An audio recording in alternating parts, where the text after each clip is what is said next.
Welcome to Las Vegas and the 20th edition of the Weber Cup, the annual bowling showdown between the very best from America and the finest from Europe.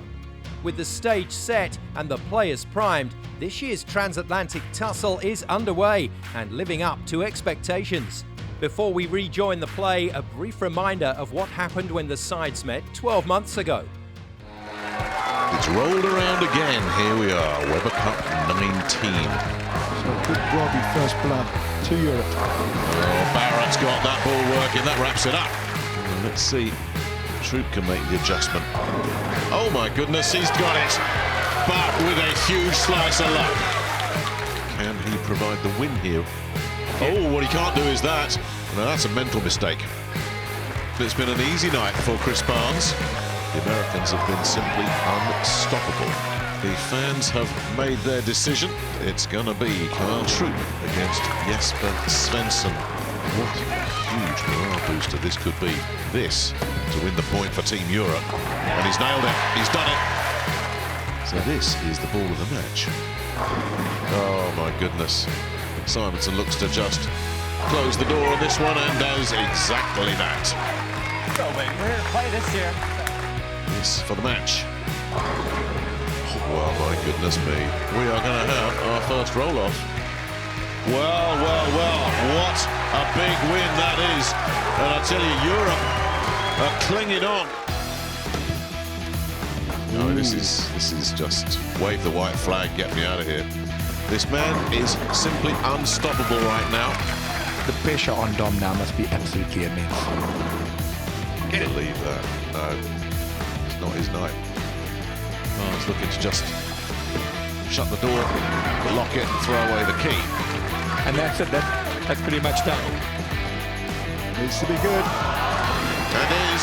We go to a roll-off. This for the match. Got it. Brilliant. There it is. They're still alive, still kicking, still fighting. Needs at least 9. And gets them. And he's got the lot. He's got the lot. He's the jackpot. And it's a point for Team USA. That's it. And he's finished the way he should be finished as well. With a strike. It's Europe dejected. It's America triumphant. A very impressive performance from the USA at last year's event, and if we look back at the Roll of Honour for the Weber Cup, it seems that once a team wins, they go on to dominate for a number of years. The Americans ruled between 2000 and 2002. Europe came back in 2003. Team USA once again claimed the next 3 years.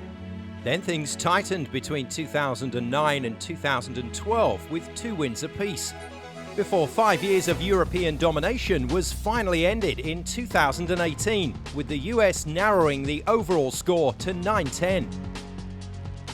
With 4 matches now complete at this year's Weber Cup, there's currently nothing to separate the sides.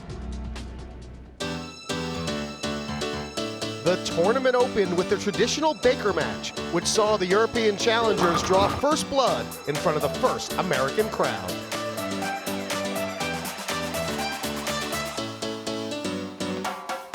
Team USA fired back in the first singles match when Anthony Simonsen decisively beat Svensson.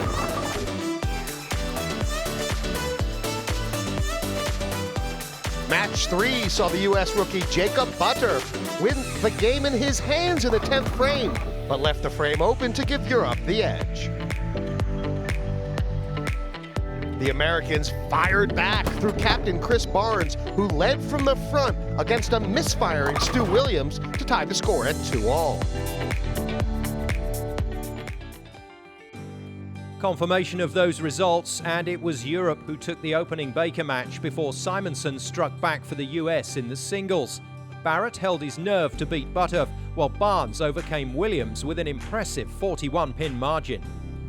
Coming up next, Troupe takes on Palermaa, but first a quick reminder of how the scoring format works at this year's Weber Cup. Matches are played over 10 frames, but there are no extra shots in the 10th frame. A strike is worth 30 pins, with the maximum score being the magical 300. A spare is 10 pins plus the pinfall of the first shot in the frame, and actual pinfall after 2 shots in an open frame. Coming up now, match number 5, Troupe versus Palermo.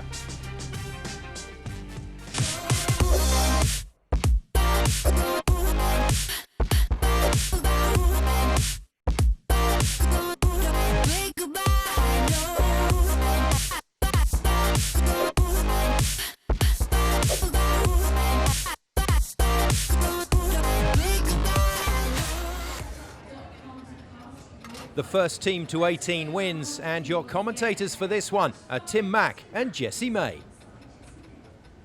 Everybody looking forward to see Kyle Troupe, Tim. He's the talisman. He brings the passion, the power. But what about Asku? Is he a wild card here, returning back for Team Europe? What's the story here? Your guess is as good as mine, Jesse. You know, Asku worked really hard to get back into this position. It's something he's wanted for quite some time. Let's see if he can come up with the goods. That's not a good opening shot. Unfortunately, a little left the target, and the ball dives off the spot, and he leaves a split. Now, you touched on it earlier. Asku, as you can see, the classic two-handed style of Asku, he really gets after it there. Kind of steers it a little bit with his arm, and it goes high in the head pin, but he throws it so hard, this has an opportunity to make this spare. He can bounce these pins out. Let's see if he can do it. Oh, this is a tough one. Oh, he got action, but the wrong way. We almost didn't see it. It went down the lane so fast. Oh, my God. And you just mentioned he's a power thrower. So somebody told me that they think Asku probably throws the hardest ball in this Weber Cup. Yeah, there's no question. He's the most powerful bowler in the event. And this guy, speaking of power and emotion and adrenaline, he's got the full package here, Kyle Troupe. MVP in 2018. Starting off the right way. A little high, trips to 4-pin. Good opening shot from Kyle. Nice answer to Asku's open. You'll see that a lot in this match as he's talking. Anthony's talking to Kyle right now. They're probably talking strategy. Look at the focus and the concentration in his eyes. His head is really still, even though his hair is moving. But you'll see the ball hook a little hard at the end there and trips the 4-pin. So you could see a ball change probably halfway through this game for Kyle. I would anticipate he might go to a ball change. We'll see what happens. Asku still has maybe some adjustments to make. Didn't like the first shot. That one. Really good. Solid shot from Asku. Asku's he's quietly passionate inside. You know, you don't see what he's thinking on the outside, but I can tell you he is churning on the inside, and makes a really good shot there. Good adjustment. And as you alluded to earlier, Jesse, you see him pick up his speed a little bit more there, so that ball doesn't pick up and go high on the head pin like his last shot did. Used a little more speed, a little more aggression, got the job done. Second chance here for Kyle Troupe. It was a strike on the first one. He likes it. When he does the little toe tap after he gets it off his hand, and you'll see at the approach, he taps his back foot. Oh, he got the hip swivel too, yeah. When he taps that back foot, boom, right there, he likes it. And he gets the mixer. That's the classic two-handed style that we see in today's modern game, where they can create so much area and so much pin action. Their pin carry is optimal. Almost doesn't matter where they hit the head pin in some ways, because if they get that action, right? That's right. That's right. They create such a big pocket, and it gives them such a big carry percentage. That's left again. Started in the middle, moved left, and then... Now, was that a bit of a lucky result? Yeah, that's really lucky. That's a Brooklyn strike. That doesn't happen often in our sport. But that was definitely left off his hand. As you see, he doesn't. You see, he still looks a little stiff and a little tight to me. He's got to free up a little bit and loosen up a little bit. Maybe this lucky strike will do that. Sometimes that's what happens as a bowler. You get a lucky break and you free up. I know we're only 4 matches in, but we're seeing already in this Weber Cup, it's mistakes that will be punished. You really have to avoid them. Here's Troupe. Is it 3 for 3? Nope, didn't like it. You could see his reaction right off his hand. Again, you've got two-handers playing in the very deep part of the lane, so they're following each other. So all of that rev rate, and as Guy Kaminsky alluded to earlier, that oil is moving on the lane. So as it moves, these players have to stay on top of the changes. I would anticipate... Okay. You predicted a ball change. Yes. Is it going to come next frame? When do you do it? Well, listen, if you feel like you throw it good, in bowling, the one thing you don't want to move off of, Jesse, is a bad shot. And a lot of times, because we've got so many choices with bowling balls, you have bowlers today that move off of bad shots, and they switch balls when they shouldn't. Now, if Kyle threw that ball good, and it didn't react like he wanted to, you got to make the ball change. Oscar, let's see if he frees up after that lucky strike and can capitalize on that. Another lucky one. Yeah, it was. Boy, he's on the wrong side of the head pin, isn't he? He's on the wrong side. You got that right, Jesse. No doubt about it. But again, he knocks over 10 pins. Very lucky, very fortunate. And in this format, strikes are huge with this scoring format. Again, left to target, kind of over-rotating the bowling ball. That's Osku's miss. When he doesn't feel comfortable, he grabs it more and tends to over-rotate it. And he needs to be cleaner at the bottom so that ball can get to the break point a little smoother.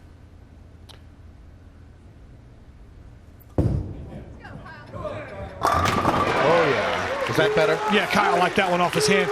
He had really good position and posture at the foul line. Kyle, for a two-handed bowler, uses his legs really good. You'll see his position. Watch his deep knee bend right there. He stays right in the shot right there. He's got bowling in his blood, doesn't he? I understand his father was an accomplished bowler. No doubt, Jesse. It's great to see his parents here. Both of his mother and father are here. Guppy Troupe is one of the all-time PBA greats, here to support the Weber Cup for the first time on USA soil. It's really, really a great moment for Kyle. Now that was better. Kyle's shot, Osku's shot there was cleaner with his arm. Was definitely cleaner at the bottom, and you'll see it's cleaner there. It was a lot. The transition through his arm there was a lot cleaner, and obviously does the damage. He's putting a round together, Osku. It's a little bit helter-skelter, but the score looks good. Yes.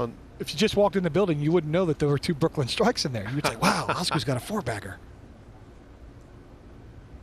Take the lead with the big one here.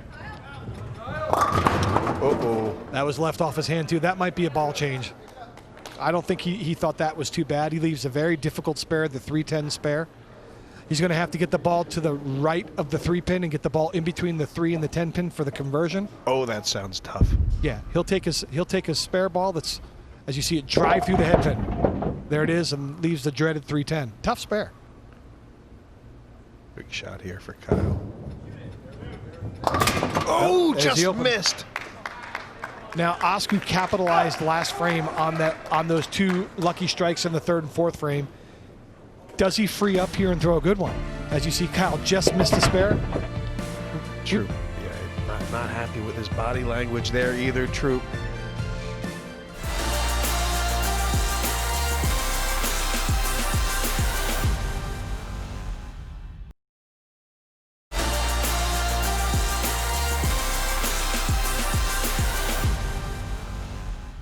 Welcome back to Las Vegas and the 20th edition of the Weber Cup, where it's currently 2 apiece between the US and Europe. In the 5th match of the session, there's little to separate flamboyant American Kyle Troupe and the Weber Cup veteran Oscar Palermo. This is now the 6th frame, commentary from Tim Mack and Jesse May. Oscar's been swerving all over this lane like a lazy driver, but he's now got a chance to really take a solid lead. Another shot he's cutting short. That was left of target again. Is it catching up with him? Yeah, no question. I think the ball that he's using actually is a little too strong. I think he needs to go to a ball that's not as strong. And it goes runaway Brooklyn, we call that. Leaves a very difficult spare, the 2-8. He's got to hit it straight on, or? Yeah, he's got to hit it straight on. He's got the sleeper pin. We call it the double wood. That 9-pin in the back. He's got to get the ball to the right of the 3-pin, but have it still drive to get the back pin as well. A very difficult spare. The double wood. Ooh. Whoa. He doesn't look comfortable on the foul line to me, Jesse. He looks like he's using a lot of muscle, and he just doesn't look polished at the foul line. And if I'm down there and I'm Dominic Barrett and I'm his captain, I'm saying you got to get a little bit more under control and get your feet under you and get your balance under you, because that's what it looks like to me from up here in the booth. But he makes a spare, and he's in the lead in the match. And Troupe has not gone with a ball change yet. Sticking with the same one? Yeah, I think it's a mistake. I think he needs to change balls. Prove me wrong. And as down as he was after the last frame, look, the entire Team USA comes out to cheer him on. That's the way to get it back. Yeah, I love the setup this year. Another great look at Kyle here. Use a great leg drive, you know, to do the damage. I just love the setup. Watch the ball go driving through the pins, splits the 8-9, and gets the job done. He likes it.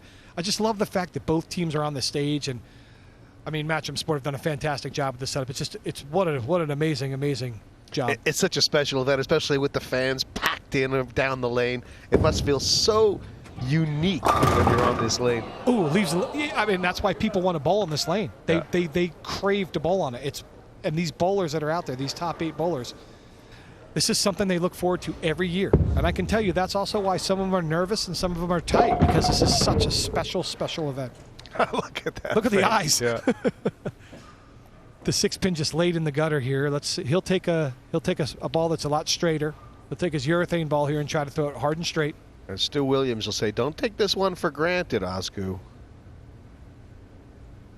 Sometimes Asku puts his thumb in it for his spares, and sometimes he doesn't. It's all based on feel for him.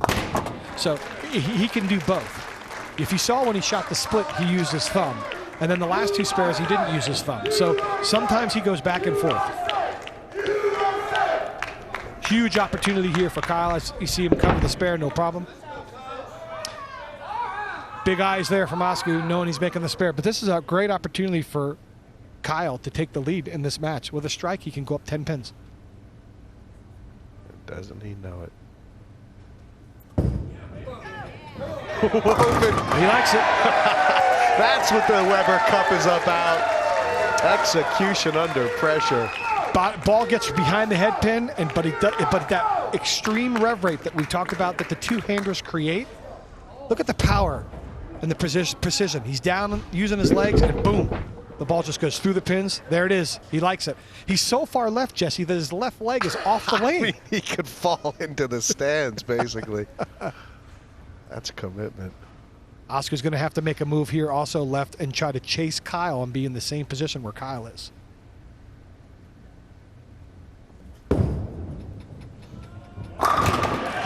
He's carving out around his Asku. Great answer. Great answer. He answers the call, makes the move, and more fluid in his delivery. His balance was really good. It just looks more fluid. One-piece motion, boom. Every single one of these matches, Tim, so far seems to come down to 8th, 9th, 10th frame. It's really a don't blink or you'll miss it.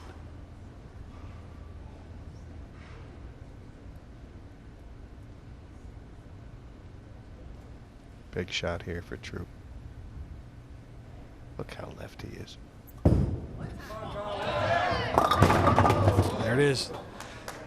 I think his margin for error is slim there. I knew he threw the 2 strikes in the last 2 frames. I still feel him. Is he running out of room on the boards? Yes, there, I think so, and that's because the ball is really strong that he's using. I think he can go to a ball that Anthony Simonsen used, similar, and playing, because they're both in the same part of the lane, to where it might give him a little bit more free push down the lane. Good spare from Kyle.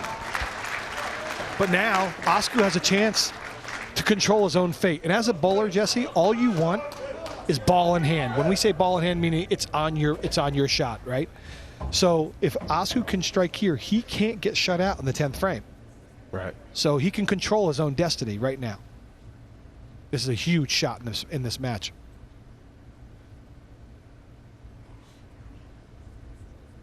Wipe the hands. Doesn't want to slip on this. Nope. Oh! And that missed by a long way. Yes, again, it's a left off his hand, and I think that's just a little, he's just feeling a little tight right now. He needs to free up, because when he's tight, all of his misses are left and over-rotated. And that's, again, the same thing, but he leaves 9. That could have ended up in the gutter. As it is, he's still well in this match. I mean, he's still in the ball game here. With a spare here, he's still going to be well in the game. And that's not a problem there, so he makes a spare. And now, question asked for Kyle Troupe. Destiny was not in his hands. Now it is. Now it is big time. 100%. Now the script flips the other way. If Kyle strikes here, he has ball in hand in the 10th frame. So, and that's all you want. You want to control your own destiny. You don't want to leave it up to one of these great 8 players where they can shut you out in the 10th frame. These are the moments Kyle Troupe lives for. He likes it. He liked it off his hand. And that's the answer. That's what you get. Don't mess with F Troupe. I'll tell you what, that was special.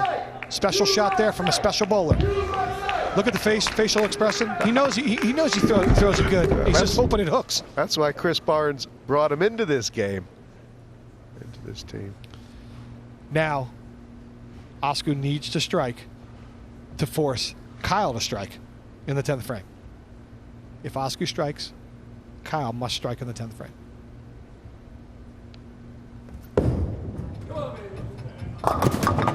Oh, nope. That'll do it. Delivered this match on a platter. Asku will rue that one.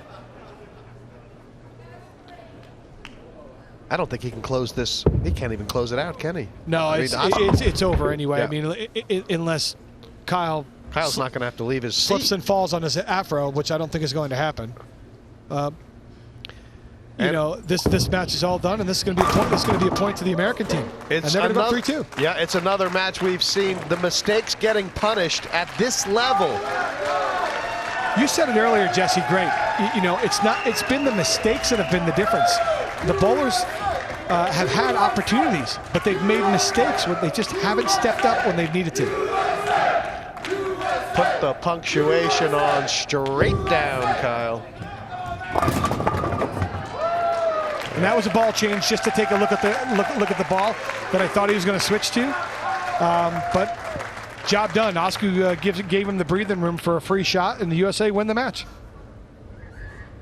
Everyone has now taken a turn at the singles, and it is Team USA, after a shaky start, asserting their dominance here, Tim. Yeah, 3-2 lead early. Anytime you can get out in the lead, it's always good. Then you have the opportunity the next match to build on that lead. And Kyle's going to be very pleased that he had that Asku gave him the chance in the 10th frame to win that point. Chris Barnes, the captain, feeling good about his choices so far. First Weber Cup on American soil, and the Team USA looking to retain this trophy. Still a few matches to come in session 1, with USA ahead 3-2.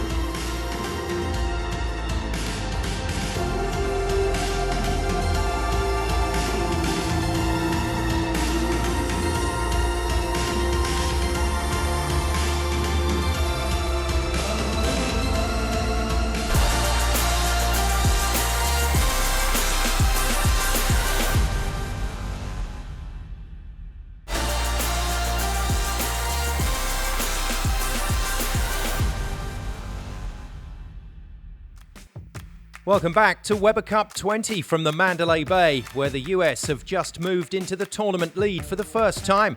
Kyle Troupe seeing off the experienced Asku Palermo by a narrow 9-pin margin. The American talisman is now talking to Hannah Wilkes. Home crowd, first point on the board for yourself. Pretty much how you want to start it, isn't it? Most definitely. I knew this pair was pretty tricky. Neither of us had great ball reaction, so it wasn't quite the first singles match I wanted. But it was a grind, but I made some good shots on a tough pattern, so it's going to give me some confidence moving forward. You've never really lacked confidence on the Weber Cup lane, I think it's safe to say, have you? The crowd here are making a huge difference to you. It must be so brilliant to be performing in front of your home crowd, your friends, and your family. Yeah, it's great being the home crowd here. We have the home field advantage. Europe's never felt that before, being on the road, and we have my family here and everyone else's family and friends. It's going to be a fun week, and I think we got a good match on our hands, though, for the week. We certainly do. I mean, for the last few years, by this point in the opening session of the Weber Cup, one team or the other has had a commanding lead. It's a lot closer than it has been, certainly since I think you've been involved in the Weber Cup. Why do you think that is? Well, just because this pattern's a little tricky, I would say. We're all talented. It's very tough to say who's going to win what match, but I do recall we were 6-2 last year, and there's still a possibility of that, so I wouldn't speak too soon. More red markers on the leaderboard, and it's ominous signs for Team Europe, as 2 wins on the bounce have seen the hosts quickly turn a 1-point deficit into a 1-point lead at this year's Weber Cup. Coming up later in the session, the debutant Jacob Butter faces the winner of 6 Weber Cups, Stuart Williams, before the fans get the chance to vote on who they want to see in the final match of the day. But next to the lane, 2 of Tenpin's great young prospects, Anthony Simonsen and Jesper Svensson, renew their on-lane rivalry.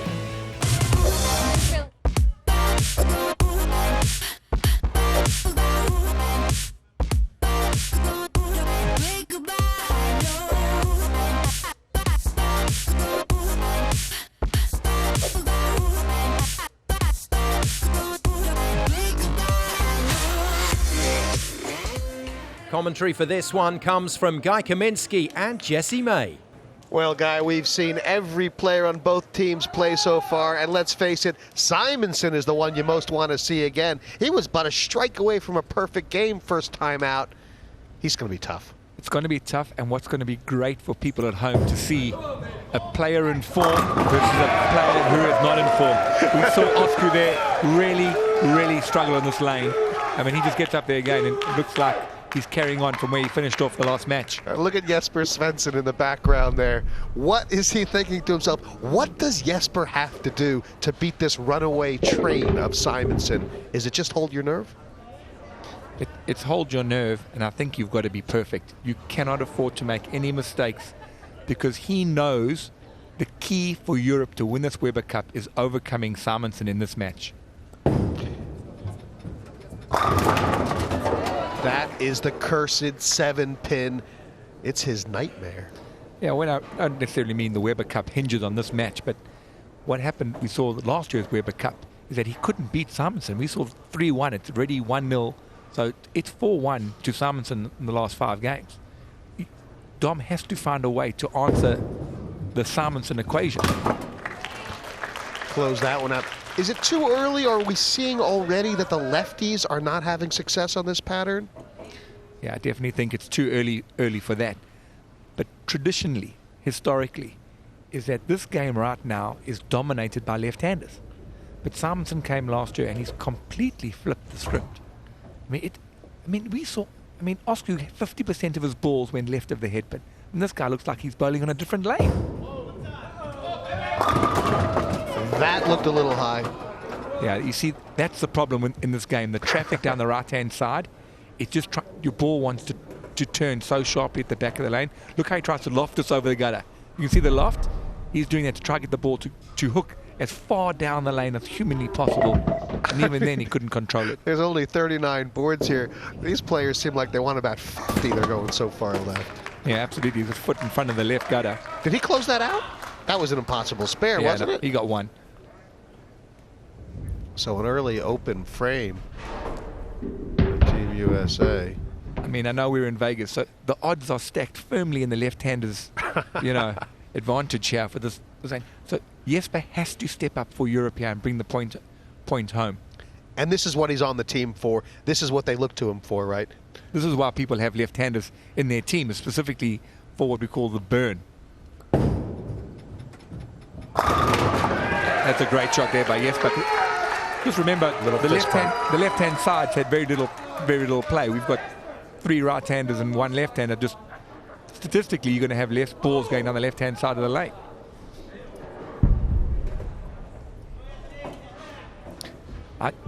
This is where the skill level of a Simonsen, of these type of players, who can find solutions either with loft, with ball speed, with tilt, rotation, ball changes.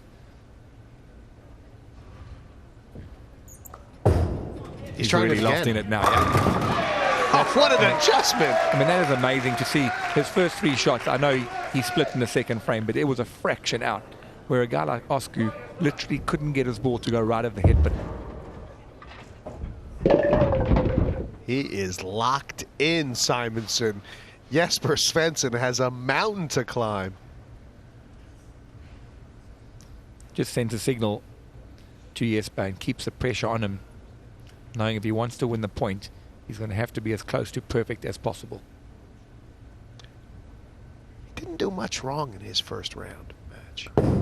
No, not at all. Would have beaten half the games. Yeah, just bar Simonsen. And that's the problem with, and this is what we saw last year. He couldn't get the corner pin out. And in this scoring format, if you aren't striking, you're losing ground. Oh, it must really start to eat at him. And what does he have to do to make that adjustment? Is it? You know, this is where it comes down to the small things, the tricks in your release, ball speed. This is really where the talented guys found a solution, because he's got the right ball, he's playing the right part of the lane, and he's just got to, with a bit of finesse, get the corner pins out and not get frustrated. You've got to stay patient. Only a pin separates the players through the first three. Let's see if Simonsen can keep this ship on track. He's had an open frame, and he's had 2 strikes. Yeah, wasn't far off in that second frame. Probably a second unlucky 8 split he's had. And well, in the first match, it's the only mistake he made. The rest were strikes. 9 strikes, and he had the 8-1. And this is where the Weber Cup scoring really helps out Simonsen. If they were scoring the old way, of course, I guess Svensson would be several points in front. He's actually a pin behind. Yeah, exactly. Yeah, I'd be 10 pins ahead due to the open frame. But huge advantage of throwing strikes. And there's another one from Simonsen. This is a striker's game. You've got to walk the picket line in bowling at the Weber Cup.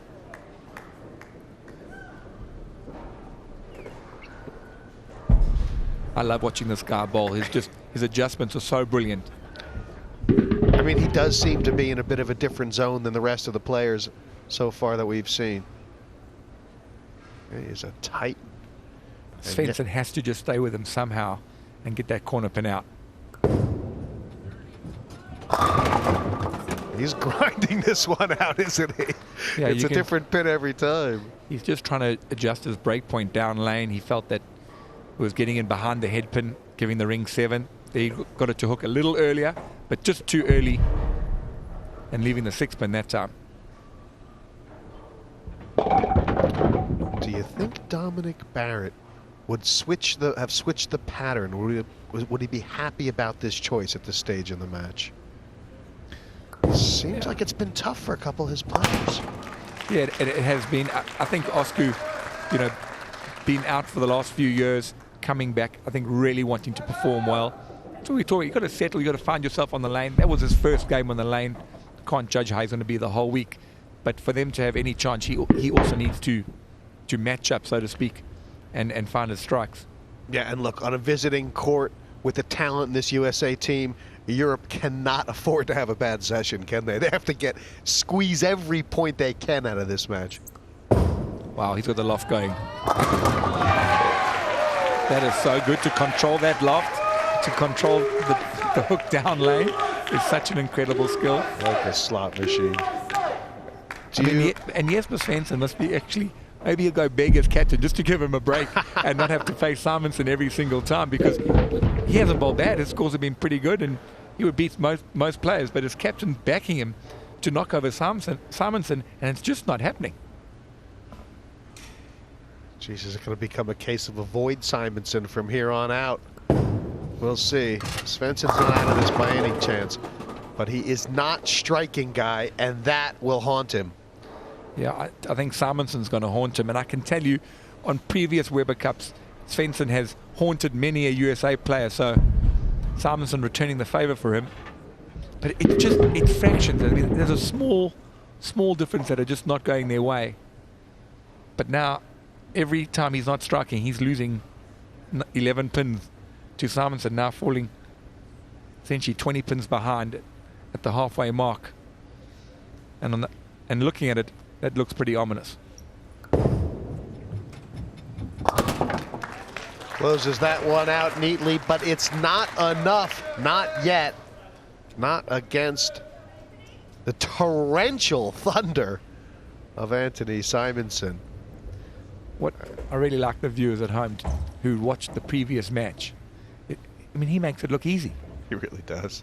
I mean, it's incredible that the guys before, it looked like a bit of a struggle, and Carl referred to it as a grind. When this guy looks like it's just too simple. I mean, I can already see the wheels clicking in Dominic Barrett's head. What pattern do I have to put out there that is the worst possible one for Simonsen? Because he looks like he can carry this Team USA all himself. Yeah, I mean, part man, part machine. Really is incredible how he's lofting, he's controlling that loft and the break point down lane. He's not getting that overhook which you saw in the previous match for Kyle and for Oscar. And I mean, if you're Captain Chris Barnes right now, you're just thinking to yourself, let's put in Simonsen for the max number of matches every session right now. He is hot to trot.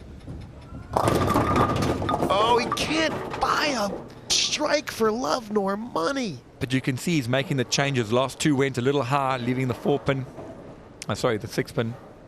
And then he just tries to adjust, goes a little wider, and the ball just does not recover, can't get back to the pocket, and leaves a 6-pin again, but a different way, a light 6-pin versus a high one. So he is trying to make the adjustments. But this is a problem of pressure. This is when you know your opponent is on top of you and you feel like the world's against you. I think Dom has to give him a break. You know, now it's going to be 5-1 to Simonsen over the last Weber Cup and a half. And when a guy's got your number, you've got to take him out of the spotlight. Yeah, just give him a breather, right? Put somebody else in, change it up.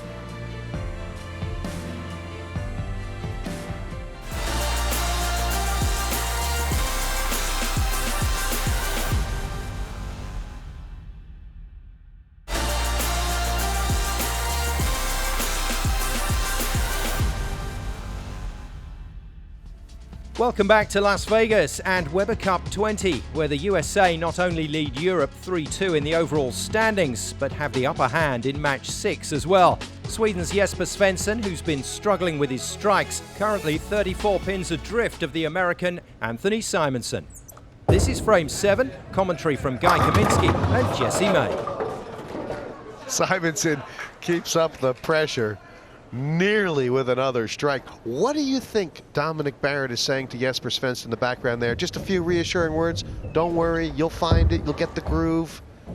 I think he's just trying to help him and keep him calm, because it's only one game and 10 frames goes by so quickly that you could almost panic. You may just tell him, you know, just some reassuring words. Pat in the back, tell him it's not over. Anything can happen in this game. Sure, and okay, 20 pins behind, but he can catch that up. Strike twice, 2 open frames, and we're...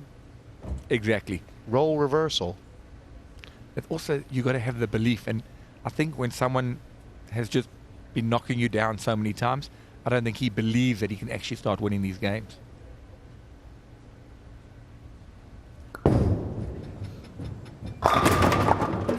Oh, fall number 7. Yeah, I mean, he's up against the 10-pin gods and probably one of the best players in the world right now, and he feels like the world's on his shoulders. His kingdom for a gust of wind there. Yeah, 44 pins back, 3 frames to go. Got the weight of the Weber Cup on his shoulders there, Jesper Svensson. And this monster of Team USA. It's early doors here at the Weber Cup, but right now it's Europe looking for answers.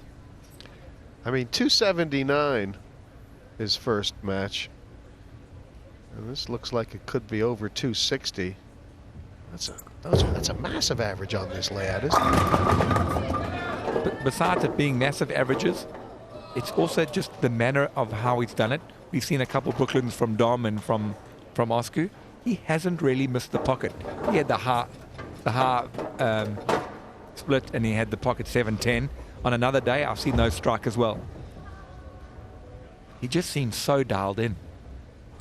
There's the laser for the closeout.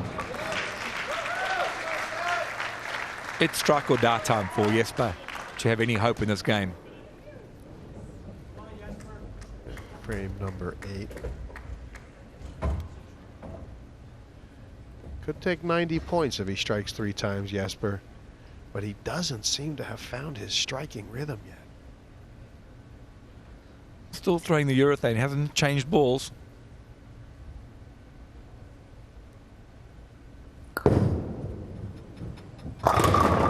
There you go. He really gave that some heat. Did that feel like it was about 20 times more powerful than his last roll? Yeah, I mean, it looks like he threw that hard too. Take this, Lane. Try and stay. I think he's done with finesse. I think he's now. We're going to go with brute force. A very sarcastic thank you to the Tempen gods that they're getting them all down. If Simonsen blinks now, we could have a match again. We could. But I don't think this man blinks.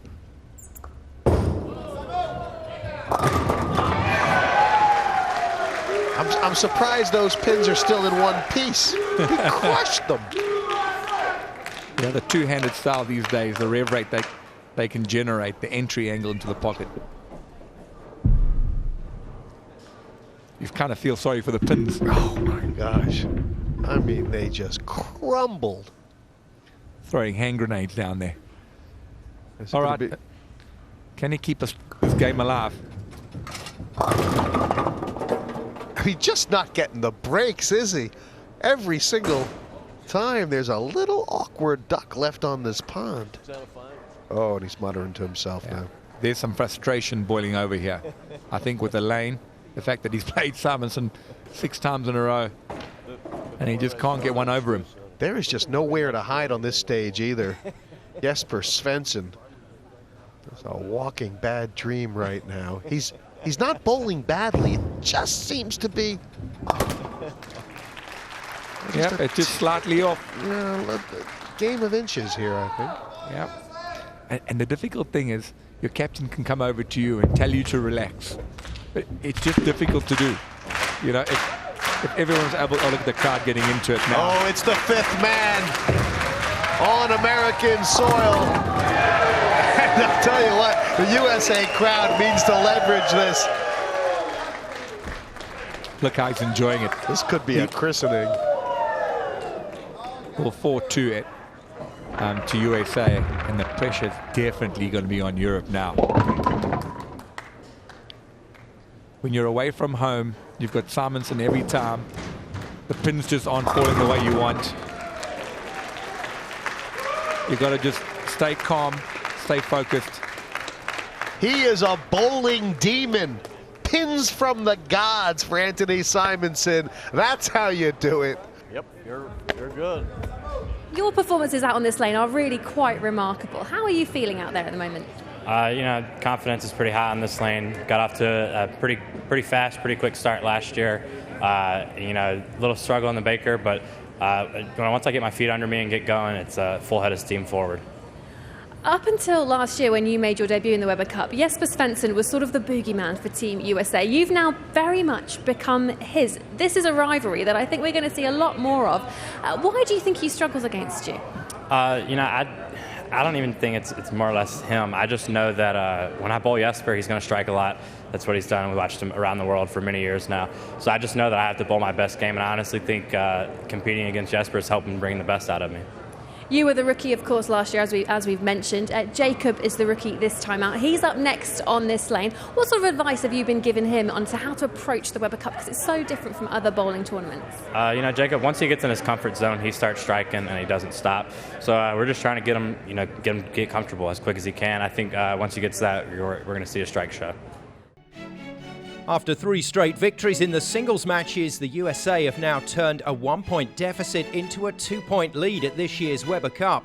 Can Europe end the session on a high, or will America's momentum continue through the remaining set of fixtures?